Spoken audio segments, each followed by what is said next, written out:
YouTube, what's happening? So, welcome to the very first video here on my YouTube channel where we go over VR, AR, XR, any type of reality news, and we just kind of discuss them.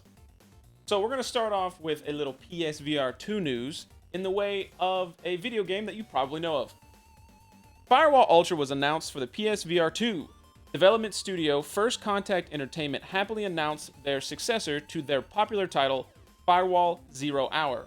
Frank Marm, the community manager of First Contact Entertainment, took to the PlayStation blog to say, "Since day one, First Contact Entertainment has been focused on bringing quality experiences to virtual reality, and our team has always believed in pushing the boundaries of what's possible, which is why now after 4 years of support for Firewall 0 Hour, we are proud to announce that we'll be pushing those boundaries once again with our next live operated first-person multiplayer shooter for the PlayStation VR 2, Firewall Ultra."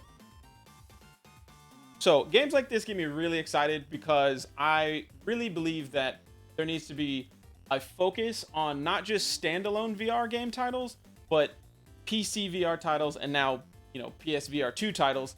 And we need to take the shackles of standalone VR off and really explore that world of VR gaming. Let me know in the comments if you are a big fan of Firewall 0 Hour and if you're excited for Firewall Ultra.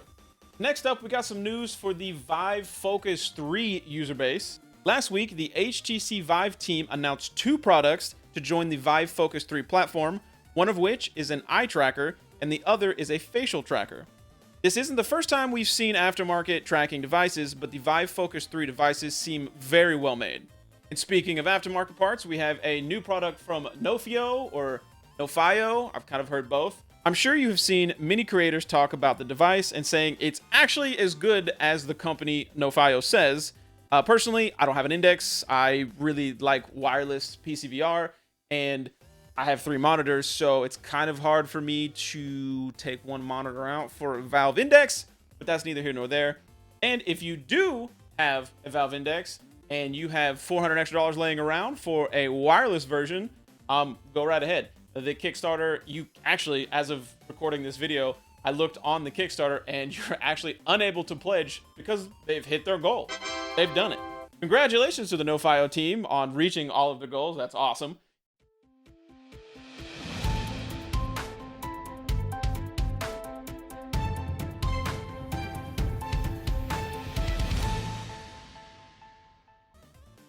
Welcome to the Meta News Network, where we cover all Meta News.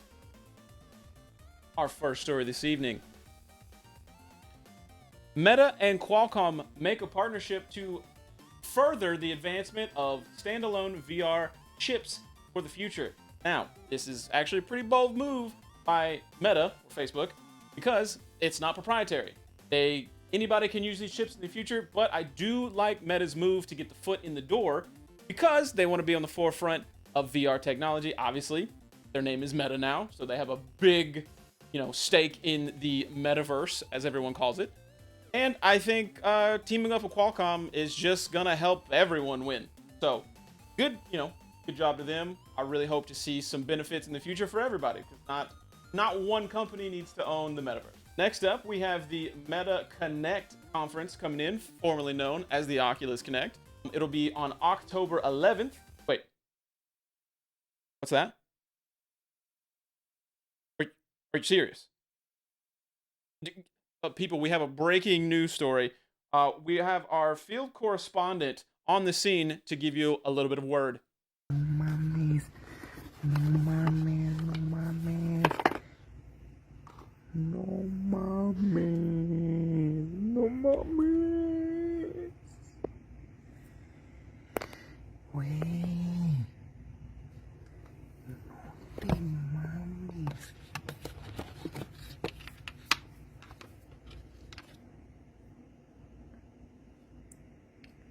Wow, what a story. Now who needs a Meta Connect?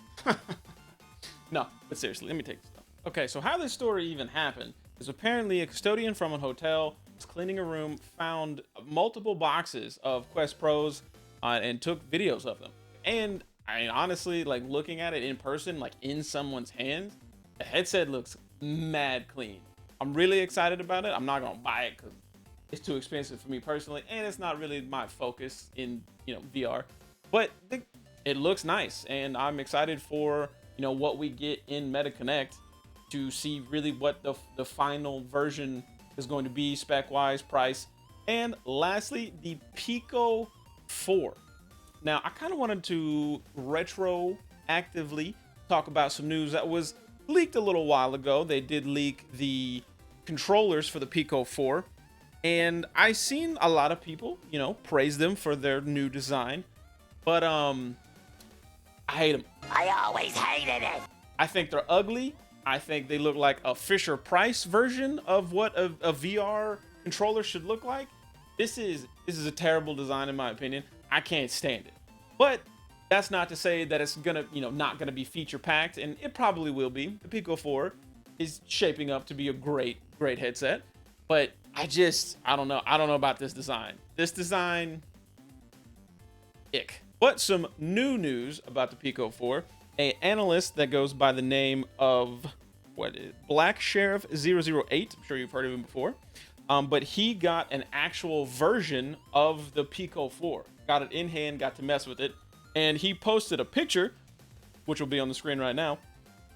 And this picture says a lot. I mean, there's a lot to deduct from this picture.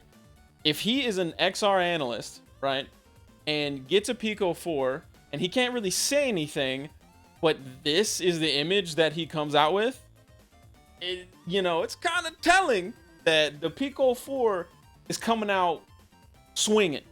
Pico and ByteDance are really coming for Meta's throat, and honestly, competition is only great for consumers, so let them duke it out. That is all for today's video. I really appreciate you guys sticking around. If you've stuck around this long, I mean, go ahead and subscribe. You know what I'm saying? Why not? You made it this far. And yeah, no, I'll catch you on the next one. I'm probably gonna do these weekly, so be ready to see my face weekly with some VR, XR, and any other reality news. And until the next one, see ya.